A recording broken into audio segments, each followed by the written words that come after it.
What if all the rich, diverse journeys of our souls are how God explores the universe as us? And what if we awaken to that? What then? Come join us as we open the door to all the adventures of being human in these times on this beautiful planet we call home.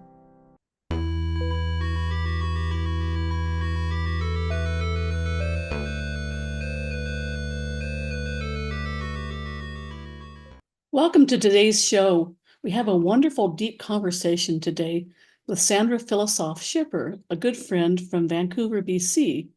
Sandra has explored the better side of politics. She's a libertarian, and she's very much for life in all forms and for human freedom. We talk about what's been happening in the world, how we can transcend it, and even get into the issue of creating reality. So come join us for a deeper look at libertarianism, a way of seeing life that honors the human spirit. Well, welcome, Sandra. Thank you, Susan. This is Sandra Filisof-Schipper from Vancouver, BC, and she's a new neighbor of ours part-time here in Sedona, and we just love having her. Thank you. I appreciate that. Yeah. I do feel loved. Yeah, you're really an open, as well as beautiful, intelligent, and wise person, and a good leader. I think too, in your community and in your I try. in your business. Yeah. Yeah, you have a family business, right? I have a family business, and I also dabble in politics back home in Vancouver, and it's proven to be very challenging as well as frustrating at times. Yeah. Yeah. So I'm currently I'm the deputy leader of the BC Libertarian Party, but I've had other roles within that party, and I've also run federally for a different party, which with libertarian slants. And libertarianism is really a divorce from government being in your house. Now, we fought for government to not be in our bedrooms, but now we're welcoming them into kids' bedrooms and into our schools, and now the government is the biggest supplier of many services, including our healthcare. As a libertarian, we want government to be out of where government does not belong. Now, within that libertarianism, there's a spectrum. There's the full anarchist, which doesn't mean running around breaking stuff and crime. And that's not anarchy. Anarchy is without government. It's voluntary interactions, voluntary sales. You sell artwork. I want to buy artwork. We arrive at a price, and Bob's your uncle. That's it. It really respects the human spirit. It respects the human spirit. And free will. Yes. Which I think is divinely given, or it's just, like in the U.S. Constitution, that's really a basic human right. I agree. It is a basic human right, but I think some people would not agree with you, or they agree, but they're not sure how to get there. So, the bigger the government and the more jobs they're providing, the more likely we are to be free. Yeah. Yeah. Not really, yeah. No. Yeah. So it ends up with somebody in charge, some kind of bureaucrats. It's burgeoning here in the States too. The cost of, people get upset that there are billionaires. How could a billionaire even exist? Well, gosh, we could take the assets of money from all these billionaires and it wouldn't cover the cost of government for more than a few days, I think. So that's true. That's here in the U.S. and sure. In Canada it's also growing, and it's I think over 40% of GDP at this point. Back to your point, I think you are quite right. Our natural state is liberty, and I think morality can come from that liberty. Because we have evolved into beings that are interdependent, that are men and women together. So our natural state is to look out for one another, to live as communities. That's another libertarian concept, is really, decentralization of all power, to live in the community, like radical decentralization. And use that word radical and people get all upset, but no. There's a trust there, it would seem, in the goodness of the human spirit to do what's right. Is that correct? I think there is a trust in the goodness of the human spirit, and yes, I'm not denying that there are people that are not necessarily good, but maybe they're not bad, but they're desperate. Well, it's led up to a situation where people are not necessarily going to be at their best, and they revert to a more feral version, Yeah. and God, as a libertarian, I'd be able to blame government for that. we can blame poor governance on a lot of the world's problems. There's no reason for there to be hunger anywhere in the world. We grow more food than we actually eat, right? We throw it away. Oh, this apple isn't pretty enough. Yeah. But there's still hungry people. Now, why is that? Well, you can be darn sure that the people at the very top are not hungry at all. Right. So that's a problem, poor governance. That's why there's violence. And as a libertarian, we don't have a problem with law and a court system, law and order, in which people might believe that is what anarchy is, but it is not. There is an appropriate role of government. The military court system, maybe in countries as big as Canada and the US, a highway system. That's kind of a running joke. Who'll build the roads? Right. So what would be a libertarian understanding or projection of a more perfect world in which people live in freedom and liberty and respect with each other, and where people's basic needs are taken care of, or are able to be taken care of? Yeah, the libertarian mindset is not to abandon the needy. It most certainly is not. It most certainly is not. So. Of course, but it's certainly not the case. It is not the government's job. As much as we're paying for welfare and this care and that care, things are getting worse, progressively worse. It's better, and you'll be hard pressed to find a libertarian that doesn't give charity. If it's done privately, I know this person needs money, this person lost his job, I need to give them some money, I need to give them some food. I know this person, someone in my church is struggling, we'll take a pool for them. So the person who needs help can get help. They're not just a number in a system.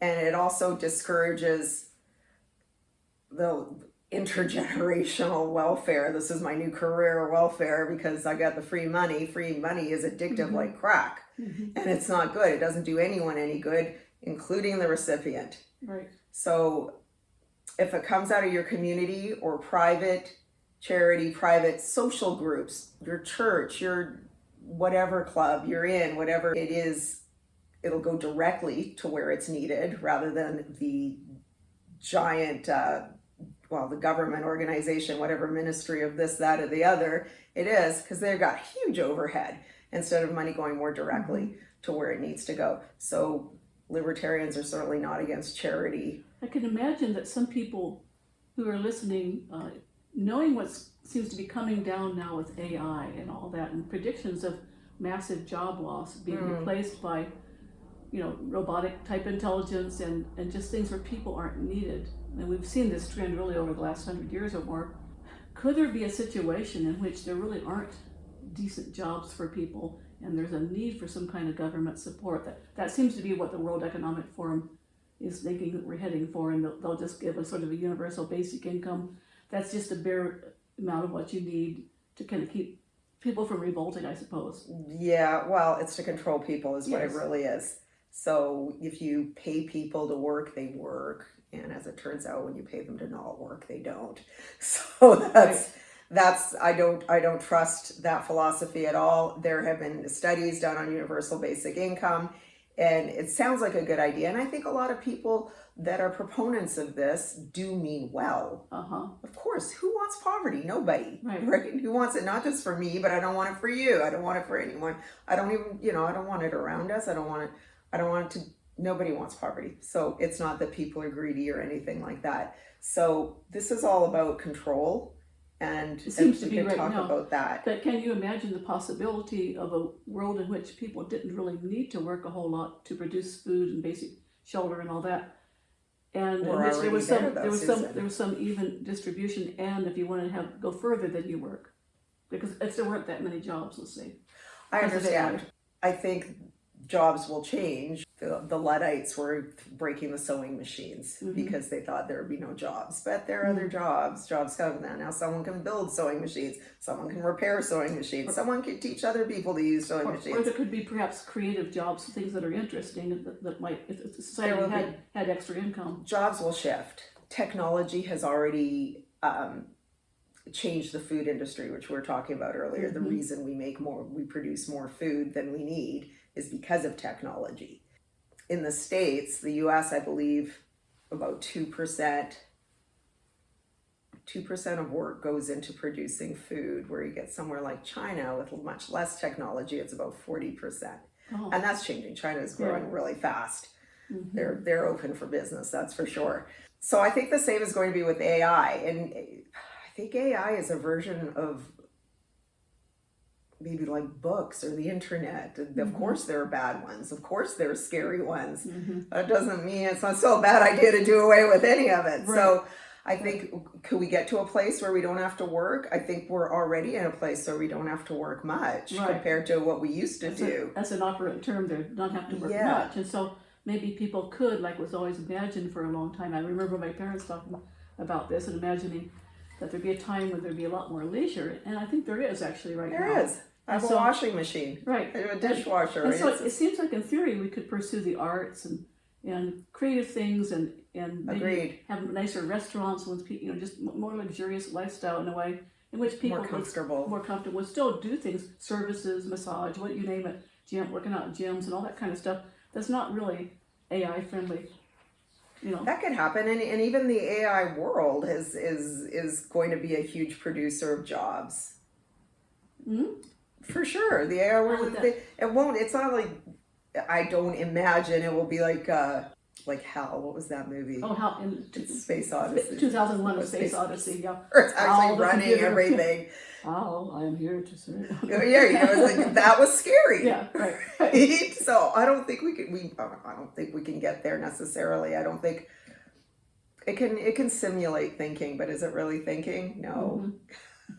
Yeah, I don't believe so yet. Who knows? Right. I think it will produce abundant opportunities, and if it means some people will have to labor less, well, great. You could be the guy that presses the button instead of the guy that's lifting the sack of flour. Yeah, right. Maybe people will pay more for things like plumbing and landscaping and all those kinds of things that would still need to be done. Yeah. So, or maybe things will just get a lot cheaper because a machine can do it. A robot can come to your house and you're too drunk to drive home. Right. They're already starting with the driverless cars. So that kind of stuff is just going to improve. There just have to be an adjustment of some sort where there will be an adjustment. Where people would find new ways to make a living. New employment. I mean, if you told, even when I was a kid, my own husband's a software developer. I was like, what the heck's that? Yeah. And I'm not that old. Right. So the new jobs will emerge. They will reveal themselves. There will always be demand for something. It seems to me like I hear you talk and I look at the confidence in your face and everything. I feel like the part of libertarianism may be a real sense or a spirit of confidence in the abilities and the goodness of human nature and of the way things are, that people can and will step up to the plate and do what's needed. I agree with that 100%, because we can't sit around and wait for government to do things. They might try. Right. So it's a very, they might, but they won't be the most efficient way to get to where we want some to go. Could criticize libertarianism. It's like it's just for the few that are, it's just, there's too much into self-reliance and not enough into community support, and they abandon the needy or all that kind of idea. But it's the opposite. But it may be more that it strengthens the human spirit and encourages the human spirit to, as does capitalism in many ways, to do what's... It is like capitalism, and to flourish. Yes. It encourages human flourishing. There you go. Because if there's no one there really to clean up your mess except the people around you who love you or who are in your community, you're going to be held accountable for your actions. They'll save you again, and they might even save you a third time, but after a while it's like, hey, you got to stop that behavior that keeps requiring you to save, and then the money or assistance is not necessarily going to be there unless it's genuine. You need it. What do you think it's going to take, if you even think it's possible, and I imagine that you do, to have a world in which libertarians actually win elections and that kind of governance of much less and more trust in people would develop widely? This is the sad part. I think things are going to have to get a lot worse. Yeah. We Which get to a means- point where, have you had enough yet? There's a Canadian politician, that's his slogan. Oh, really? Have you had enough yet? Eh? But you see a country like Argentina, where they were one of the richest countries in the world, and of course everything is cyclical. So after you're one of the richest countries in the world, you start to tumble, and government gets too big, and then they had something like until the recent election, something like 40% employment. So 60% unemployment. Yes, and that 60% was demanding more benefits from the poor 40% that are working. So they hired, I think probably the first official open, I call myself a libertarian president, Javier Milei, and he's quite radical in his behaviors, I would say, but his economic concepts are quite sane and really classical. Like, he counts the numbers. It's not all about slogans. And so how long has he been in, and how's it going? It's only been a few months, and it's been good. And then they had absurd inflation, something like 250%, and he's getting it down every single month. It's less and less and less. He eliminated half the ministries in his first week. Yeah, because these people are all at the trough, and I'm sure some of them are well-meaning, and they're just like, well, this is the system, so I'm in it. I'd rather be on the side that's winning, which doesn't make them the worst people, but it definitely makes them part of the problem and not the solution. So there was a lot of upheaval about that, and also his antics, but he did not necessarily cut out people like social services and programs. So it's not like, okay, everyone go eat cake. Right. It wasn't that. Go eat rats or something. Go eat rats. And so I'm really hopeful for that country, but things had to get pretty bad. Yeah. So when coming back to Canada specifically, which I think a lot of people in the US have seen in the past as being a very advanced civilization in many ways, providing for its people and, and being a lot of well-mannered and nice people, and we still kind of are pretty peaceable and all that kind of stuff, peace first, tolerant and all that. Yep. So, but in the context of that culture, as well as a lot of the West Coast culture of the United States, it was kind of shocking, at least to me, and I know to a lot of people I know, during the whole COVID situation from 2020 on, especially the first couple of years, to see how much people complied to lockdowns and masks and vaccines and all those things in a way that really deprived people of their freedom and shamed people who didn't go along with the program that the government was issuing. Yeah, it was a lot of manipulation and not a lot of science. And be very wary of the science you're not allowed to question. Exactly. Yeah, and for anyone who's wondering out there, yes, I got vaccinated, could not wait to get vaccinated because I was terrified, because I was looking at the propaganda and I was believing it. And also, being Canadian, we didn't have access at first to the vaccines. We just didn't have it. Oh, and so the people that were getting it were the seniors, the First Nations people, and the people with health problems. So they're the ones that were really might not have, necessarily easily survived COVID the way so many of us did. I got vaccinated, and I found out I got vaccinated. I might have told you this. A journalist friend of mine called me late at night. Sandra, I know where there's a vaccine. Where? and I had to go to a pharmacy in the next little suburb over, and I got this like late at night. I told my husband, "You got to come with me. I'll go first thing in the morning," funny. and it was gone by the time he got there. See, I don't know anybody who felt that way because This was very early on. Yeah. Okay. Yeah. I guess because the people that I know, a lot of them have questioned vaccines for a long time, and it wasn't even really a vaccine. Correct, right. But that's another story. Another story. And that's starting to come out now. I mean, they couldn't suppress everybody, but in Canada it did get pretty bad. The lockdowns, the suppressions got bad. Right. The disease, everyone got COVID. We didn't have less or more deaths than everywhere else. and our vaccination rate was north of 85%, and it's higher in urban environments like where I live in Vancouver. And a lot of Canadians come south in the winter, and to get over the border, they had to have it. Yeah. I'll tell you a story. At one point, I couldn't even get back. At one point, they weren't even letting Canadians come and go, which is against our Constitution. So even if you're vaccinated, even if you had the stupid PCR test, which was never meant to diagnose anything, but the guy who created that test is dead. Gee. I know. Well, we all die. So it could be. I mean, who knows? it could be. I mean, I'd like to think positively. Yeah, but anyway, he's, I remember seeing an interview with him saying this isn't meant to diagnose anything, and he won a Nobel Prize for this test. But anyway, I went to Mexico, and they wouldn't let me back. I went across the border to Canada. I flew in from Mexico, crossed the border into the US to go to my mailbox. I live close to the border. And they didn't want to let me back in, even though I had this nice fresh PCR test, but it's not from America, it's from Mexico. So now we can't let you back in unless you pay a $5,000 fine. Wow. So again, I'm Canadian. Why can't I go there? So I had to pay all this money to find another PCR test and spend the night. I called my husband. I said, I'm just going to agree to pay the fine. I'm going to go to court. And this would be handy for me, as because I could expose them and all this. You will do no such thing. You go get that PCR test, and you spend the night in a hotel, and you come back. So I just said, okay. I was just so upset.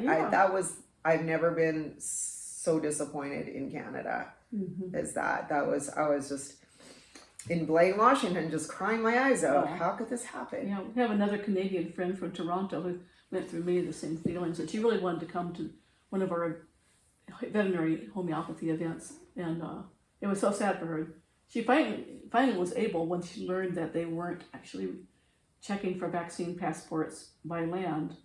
Instead of flying out of Canada, she kind of snuck around, drove in to the US, and then took a flight. Yeah, and she wouldn't be the only one. And it's like, if it's so important, why are you doing that? And it's just ridiculous. And then we had to have this app, so it's like, show me your papers, please. I mean, that was awful, and that turned out to be a fiasco anyway. And again, a lot of money changed hands, and it went into the pockets of very few people. It was supposed to have been something like $75,000 to make this app, and it ended up being like millions and millions, if not a billion, and it went into the hands of very few people, and all on the back of the taxpayer, of course. And we're not only getting these papers that are trampling our freedoms, that we're paying for it as well. So it was, I want to get back to your question. Said, how can a country like Canada that is so freedom loving tolerate this? Well, I think because we've never really had a cause to question our government. They always kind of were either, they weren't in the way, or they're kind of in the background, but they were quietly growing in size and scope. And they seemed basically trustworthy. I mean, that's what we thought here, I think. Mostly. As far as we knew. I mean, maybe there's a few things that aren't so great, but they did their job, more or less. More or less. Things of, I mean, sometimes they mean well and don't hit the mark. Like our healthcare system is really bad. We're the only people in the world with the Cuba, Russia and system. we've all seen co-optations of government agencies such as the FDA. They're supposed to do a certain job, but then they get taken over by corporations who have their own agendas. Yeah, I think corporatism is a scourge, and I think a lot of people confuse corporatism with capitalism. And these people that are railing against capitalism are not understanding that they're voting for corporatist governments. Now, how do you see that?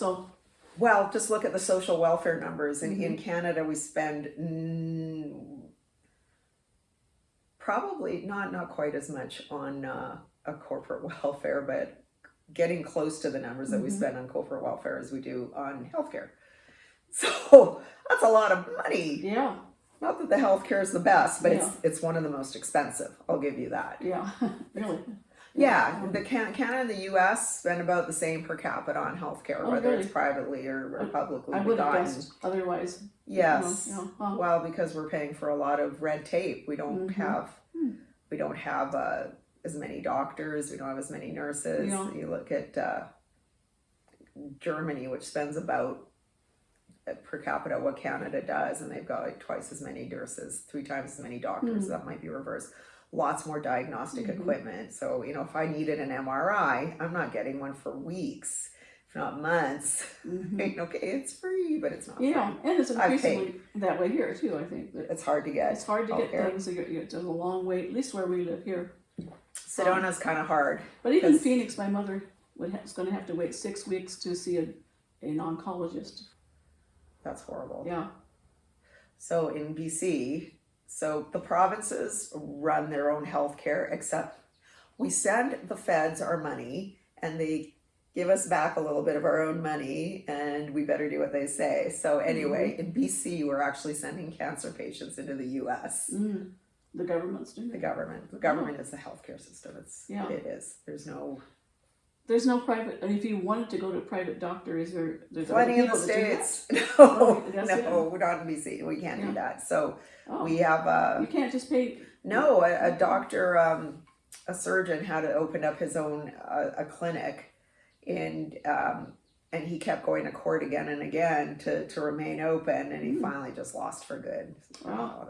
Dr. Brian Day. So that really enforces that, and that really would deprive people of freedom of choice, I would think, in medical care. So aside freedom of choice, just desperately needed care. And also getting doctors who would differ with the powers that be, or in an even worse situation than they are here. Here, you can still find general practitioners that are practicing independently, not even necessarily having to be affiliated with the hospital, but just, like more like a naturopath or functional medicine doctors, that kind of thing.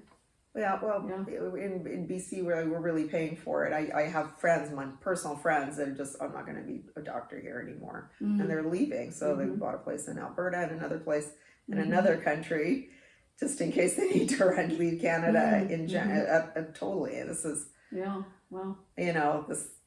that's not good. We need to be the best place to be a healthcare professional, not the worst. We don't beg them to stay. So how many people that you know in Vancouver there, or maybe the larger area, share many of your views? I mean, how many are most people still kind of going, well, I guess the government's all we've got, it's a good government, I don't know, let's just keep it the way it is? I think, the fact that Trudeau got in for a second term is mind-boggling, that people aren't looking at their own wallets, or I think it was an honest election. Who's to say? It could be. There's a lot of voter apathy, so I think it's not that he won the election. Of the people that showed up, he won. And there's also, the Canadian voter, it's probably a lot like the American voter, where it feels like they're not really looking at policy. They're just, hooray for our team. And I think these people just need to watch sports and straight party tickets. If you're not going to talk about politics, you see this a lot, and they say, oh, Trump's the devil, which policy do you hate? And they can't even name one. He's a racist based on what? Well, look at his border policy. Was it racist when it was Obama's policy or Bill Clinton's policy? Things like that. So that's just a small example. So I think a lot of voters are not looking at what the policies actually are and where they will go. Right. They believe rhetoric. Right. Well, you hate poor people. And can't vote for them. And it seems to me that what's happened maybe in both countries is that the media, maybe probably more so even in Canada, are basically controlled by the government. In Canada, it most certainly is. It's openly. Right. Or, well, in the U.S. even, with CBS, Canadian CBC, right.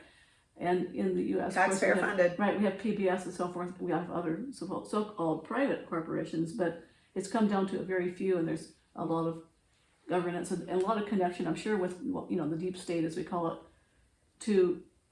of ties with government agencies and so forth. There seems to be a lot of collusion, and we are told that long ago in the 1950s, the CIA actually infiltrated a lot of the American media to control some of the stories that they wanted to control at that time. It just never ended. And I've heard, like in the 2004 election, which a lot of people questioned, including myself, the word came down to some of the activists in that community who were looking for election integrity, that this has been forbidden by the powers that be to be discussed on the media. That makes sense. Sure, Yeah, you're not yeah. allowed to discuss COVID. Yeah. Other same than I thing, love yeah. the vaccine So and who's hate forbidding anyone who that doesn't and take. why? Yeah, so that's, I think, yeah, well, in Canada we do have a little bit of independent journalism, and the government is hard at work trying to keep them out of events, and a couple of reporters that keep getting like arrested. Rebel News. And, Rebel News, that's one of them, and it's just yeah. It's kind of scary. I mean, it is it's not scary. unlike I'm what glad they're there. It's not unlike what Hitler did to journalists when he rose Absolutely, to power. Yeah. that's exactly what Hitler did, and you know, it doesn't have to be Hitler. Every dictator did it, whether they were elected or not. You're right. That's the first thing you do is control the media. Yeah. And gosh, and if you can control the women, you're all set as a dictator. Say more on that. Certain countries where women don't necessarily have the same rights as men. So a lot of countries where you're not just talking about control the woman voter, but you're saying control women in general. Women, Yes, but then women voters too. It's half the population. Yeah. But control the women in general, because then the women will raise the children, and there you go. Oh, you know, I wasn't born in Canada. Yeah. I was born in Istanbul, Turkey, immigrant family. I was a child when we moved to Canada. But what's interesting, it was a pretty secular country since the early 1900s. The caliphate got kicked out by, is there such a thing as a benevolent dictator? I don't think so. I don't know. But anyway, he kicked out the right people. He got rid of the caliphate and government, and then Turkey started to kind of flourish more as a developing country, etc. And but now, and still an Islamic country, but now the president, who hopefully will be ousted, Erdogan, is encouraging the women to cover up again, et cetera, and which are actually typically Arab customs. The Turks were not that, you know, and so that, why would they do that? To be more conservative, okay, but it's actually a controlling of the women. Right, and it's not libertarian for sure. It's not libertarian. Yeah. Can you imagine the possibility of a world in which these things really work? That people could be undergoing a transformation, perhaps spiritually, culturally, and just through their insights, psychologically, whatever, to move into like what you would like to see, what I think we both would like to see. Because it seems like there's a real possibility. We have so much with the internet. There's a lot of good things about that. We can have talks like this. You know, people are really looking for alternative news. They're looking for things that lead them towards spirituality, some kind of path of enlightenment, understanding, truth, and all those things. And just better living. Yes. I think living well, and when I say living well, I don't necessarily mean the necessities, but living well spiritually. Yeah. And I think that's what you're alluding to. Yes, I am. Can I imagine it? Yes. Definitely. Yeah, well, I that's just the think powerful it part might of be regional. I think as long as there are, I think a lot more people would have to hunger for it. So that maybe comes back to what you said earlier about things have got to get Had enough the yet. darkness before the dawn. Have you had enough yet? Yeah. And so how bad do you think it would have to get for people to wake up, as we're saying? I fear for the U.S. losing its place in the world. And I'm not saying America's perfect, but I just can't think of any other country that I think would do a better job. It's also been a very strong country, and I think it's been targeted for those reasons. I think there's some truth to that, and I'm not saying America's made no mistakes. Right. They sure. have, and there is such a thing as the war machine. Yes. That keeps getting fed. And American hegemony is the very worst thing, except for all the alternatives. Yeah. So I think that's where we are. But I do, and I can envision. I mean, that's what I strive for. Right. That's what I go to. You know, I run in these elections and I go to the debates and I go door knocking. And you know what's interesting is when I'm doing the door knocking, it's rare that I get someone saying, yeah, no way, you know what you're talking about. I can't, oh yeah, I agree with that. I get a lot more, yes, Good. you're right. but then they don't vote for me. Mhm. I think I might have had 2% of the vote. I wonder if it's like it is with RFK and Biden and Trump, or a lot of people maybe might prefer RFK Jr. Yeah. to the other two, but they're afraid, they're so afraid Yeah, the other, wasting one their of the- vote. wasting their vote on one of the candidates they really dislike. Yeah. So is that maybe your situation? I think there is some of that. Definitely when I ran federally, that there was some of that. There were just people were just really wanting to get the liberals out. And when I say liberal, they're not liberal at all. For anyone out there that doesn't know this, the liberals are not liberal. I think liberal being defined as well, just this party, a liberal is like tolerant, free, freedom loving kind of. And now it's just, now if you say you love freedom, you're a right wing extremist. Yeah, isn't that interesting? Yeah. Oh my gosh. Yeah, I know. Yeah, there's been a real divide that's happened. That's something that concerns me, and I'm wondering what there could be that would bring people together. I think, other than in a coercive way. Well, I think it would be hard. I think people. I think it's our nature to divvy up, to go tribal. Mm-hmm.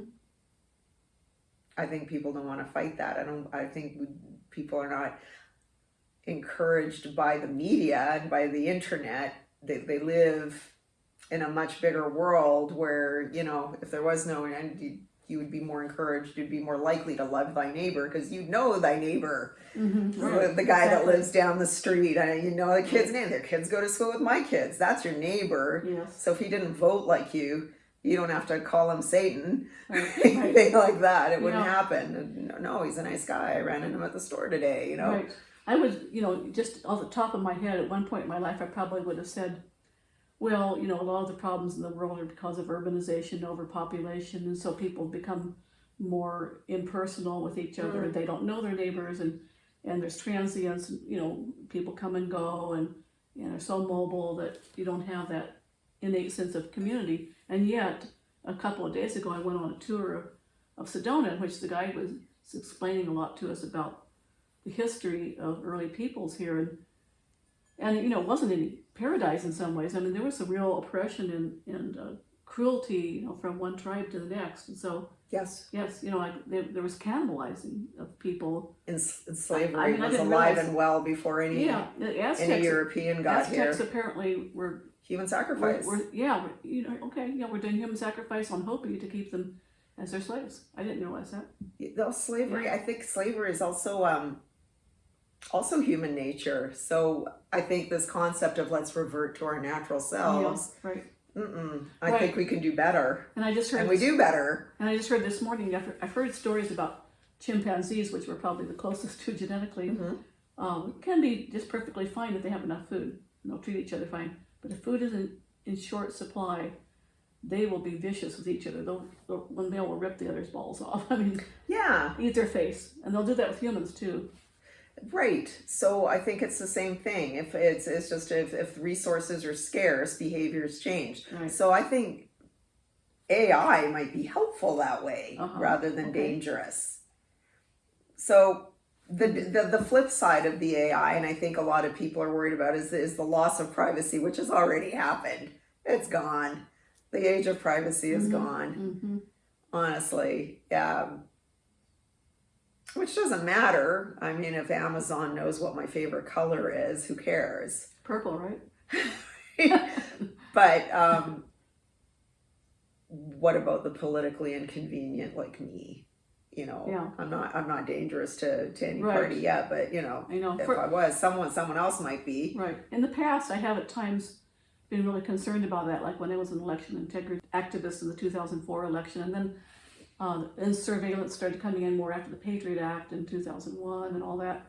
And I noticed that sometimes which Biden voted for. Yeah, I could see on my website where there was something that looked like surveillance was going on. This one website kept pinging my homepage in an odd way. I actually sent kind of an email to the NSA to kind of give them a little lecture about that, and it stopped. I mean, there were some interesting things there.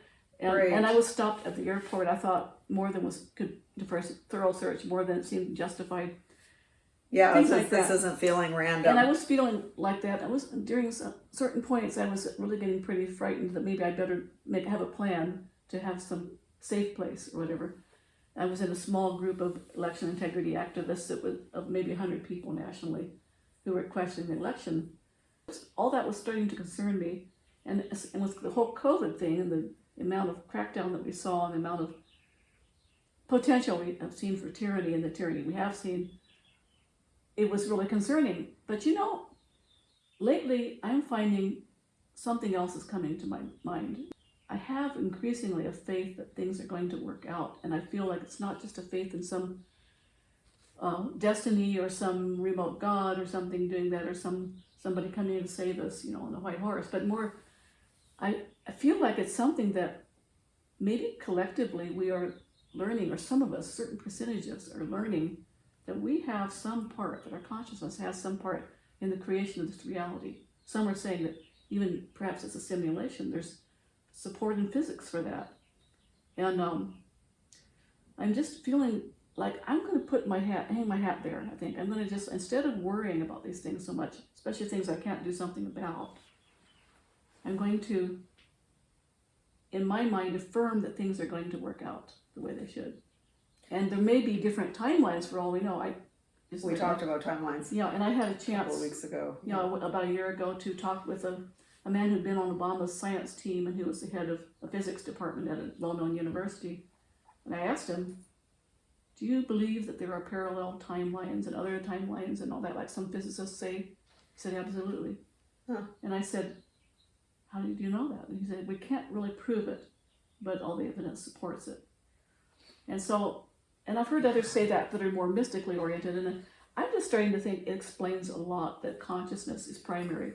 And so I'm just feeling more like if enough of us get on that train, leave the station on that train, with an understanding or belief, confidence, let's say, that consciousness is primary, that may spread like a wildfire. I agree, and it's fully pragmatically, we manifest what we think about. So that consciousness can be shared verbally. Also, I get the vibe between two people, for lack of a better word. There's a vibe between two people or a group of people, and we manifest what we think about. I mean, that's a truth. That's a universal truth. You don't have to. And it's a profound political importance and significance. Yeah. Well, look at in Canada when they finally had enough and the truckers were out in full regalia. And it was. I went to one of these rallies because I wanted to see what it was. Mm-hmm.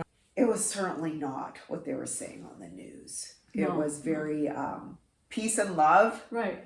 Certainly not white supremacist, because Canada's not all white. Was that the Canadian Broadcasting Corporation that made it? Oh, they said stuff that was just like absurd. And it was like, I just saw it on Rumble and Rebel News, and there it looked good. It looked good. It was pleasant. People were handing out food and water, and the Sikh community was there, and they were speaking, and some First Nations people were there and speaking, and everyone was nice to the police, and the police were nice to everyone. I mean, not so much in Eastern Canada, where they ran over on horseback a little old lady in a wheelchair. It seemed like it was really a hopeful thing. It was a hopeful thing. And I think we made our point clear that the Canadians in general, that we're not going to take that, and it blows my mind that anyone would be against that kind of thing. I mean, I guess maybe if it was in your neighborhood, it would be inconvenient, but there's a lot more at stake here than your convenience. Yeah. If you like this vaccine, what if you don't like the next one? Right. What if you don't? Right. Yeah. Oh, there's a movie that came out called The Big Reset. It's by European scientists, lawyers, and politicians, basically, who were prominent people. One was a Nobel Prize winner in this movie.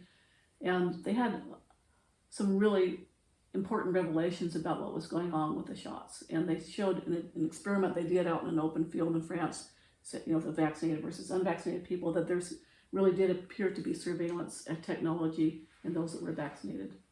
Oh gosh. They were triggering. Now, is this in all the vaccines, or is it just in the mRNA ones? I don't know that they parsed that out really, but it was there for sure anyway. That's interesting. Yeah. I think this was all a big test. Yeah. And I think we failed. Mm-hmm.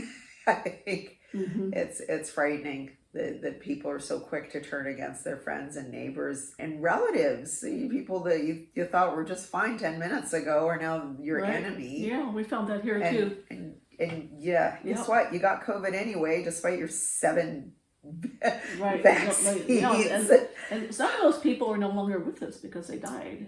Well, I it's know actually personally. I know people that's happened. it's actually looking like we've looked. I keep reading up on this, but the Mhm. science is pointing to it weakening your immune system, and that's why Mhm. people are. It's not necessarily like a reaction to the vaccine, but you will not die of the vaccine necessarily. But the people are, Mhm.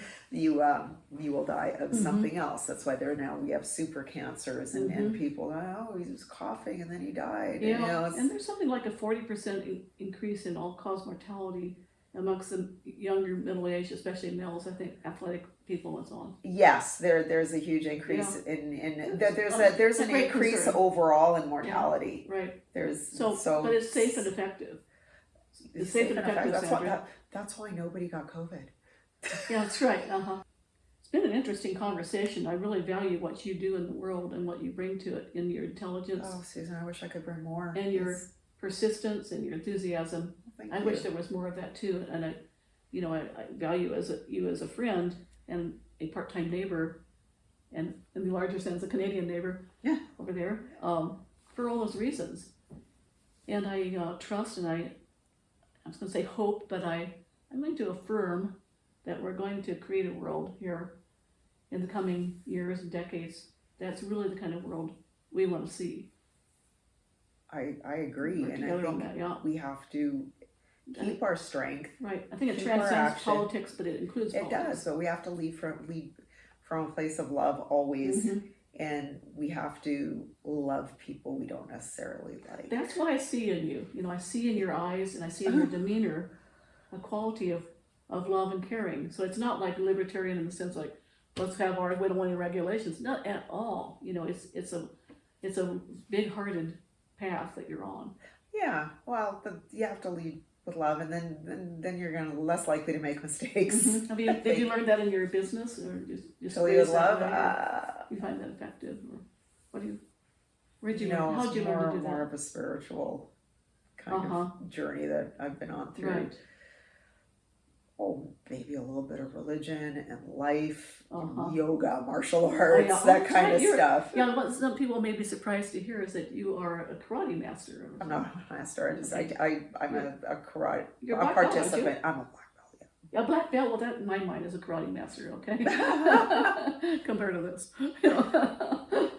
Yeah. That's amazing, and as a woman too. Thank you. Yeah, and yes, hats off to women that do martial arts and the clubs that allow them to come and flourish. So what have you learned? So martial arts is a spiritual path as well as an athletic thing to do in self-defense. Yep. Right. So I know I've talked to people in the past who said like something like Aikido. It's like it shows you how to, you kind of roll with the flow, and you can turn your opponent's both physically aggression and into spiritually. That's like Aikido. Yeah. Ours is we have all sorts of different techniques, but one thing we could tell you is that it's 90% mental, only 10% physical, and our master always says that. Yeah. So, and I think that's true. I always come from love. We say affirmations. We have several, but one of them is about love. I will greet this day with love in my heart. If you can do that in earnest, you're winning. Not just for yourself, but for everyone in your orbit. Yeah. So that, I'm assuming, is easier to apply in a classroom situation or club or whatever you're doing there. If you're actually being assaulted by some bad guy out there on the street, do you think you'd be able to maintain that loving spirit in whatever you would do to defend yourself? I think it would depend on the energy coming from the other person. Is this just a drunk idiot? Yeah. Then no, I'm better off just running. That's always the greatest defense, is to not be there. Oh. I think it would be a bad idea to exacerbate things. And would you have the self-control of not doing more? Yeah, well, we learn it in different, I've not been in a position where I've ever had to really use it. So maybe the way of the warrior is really the spiritual warrior who wins with love. It went with love and also perseverance. And the way of the leader. Yeah. The way of the effective leader really is what we're talking about too. The effective leader. Yeah, you are a natural leader for whatever reason, and I wish you well in all your pursuits and all that you're doing for the world. Thank you for doing that for all of us. Thank you for this and for sharing this kind of information and your events that you hold at your home, where people can come and ask the questions about spirituality, about just anything, all the topics I've seen. What is going on in the world? Yeah, and just be friends and do it in a friendly way without condemning each other. We've all seen a tremendous amount of rejection of other people, like you were saying. It's like people are afraid to question things, afraid to question authority, afraid to even look at the science in many cases, or the forbidden science. They think science is a religion instead of a debate. That's just I learned science class, the scientific method. I probably was 9 or 10. I posted a lot of videos on YouTube, and the only one that ever got censored, the title was "When Science Misleads," and all it was my husband and I, who both had science education in graduate school about methodology and research, and we were just taught all things that can go wrong, and how it's not a perfect thing in the system, and there's a lot of room for debate, and I don't think we even said the word COVID, or any of that kind of stuff, but it was during that time, about 2020, 2021, and this is not YouTube's community guidelines, That's horrible. Yeah, it is, isn't it? Yeah. I think it's better now. I think it's better. I think enough good people got censored. But it seems like there's too many people standing up and too many people that have caught on to what's going on for them to keep doing that. And again, from a spiritual point of view, if we could consider not believe necessarily, but consider the reality that all of this, all of creation, all of the universe, in the broader sense, our galaxy all the way out, our planet, all the people, all the beings here, are somehow within the mind of God. There is a connection between all. There has to be. The universe. Yeah. The intelligence behind it all, if you will, whatever word you want to use. And so, it seems to me like when we, in daily life, when you wake up in the morning and you've had dreams, that kind of sleep, you wake up. Suddenly the whole reality shifts. It's not like one part of your brain wakes up and then 3 hours later the other part wakes up. It's pretty much happens as a unity. Yeah. And so I wonder if it's like that for humanity, even though right now it may seem like a slow, protracted process. Maybe it's actually, compared to the scale of time, is happening pretty fast. Compared to the scale of time. Yeah. Maybe. No, I think it could be. But how is it that there pyramids in different parts of the world that are all ancient? Oh yeah. How? There's been a lot going on before us. I heard that there's some big pyramidal structures that we probably couldn't even build today, buried under 35 feet of mud. And I think in Turkey there was some. Probably. Yeah. Yeah. Well, thank you again for sharing all that you share. Thank you for chatting. And for doing all that you do. It. Yeah. Thank you. Take care. Thank you for watching. And if you like this kind of content, these deep conversations, open door, open mind, open heart looks at people's lives and what's going on in the world today from a spiritual point of view, then please hit the like button, subscribe, and hit the notification bell. Thank you.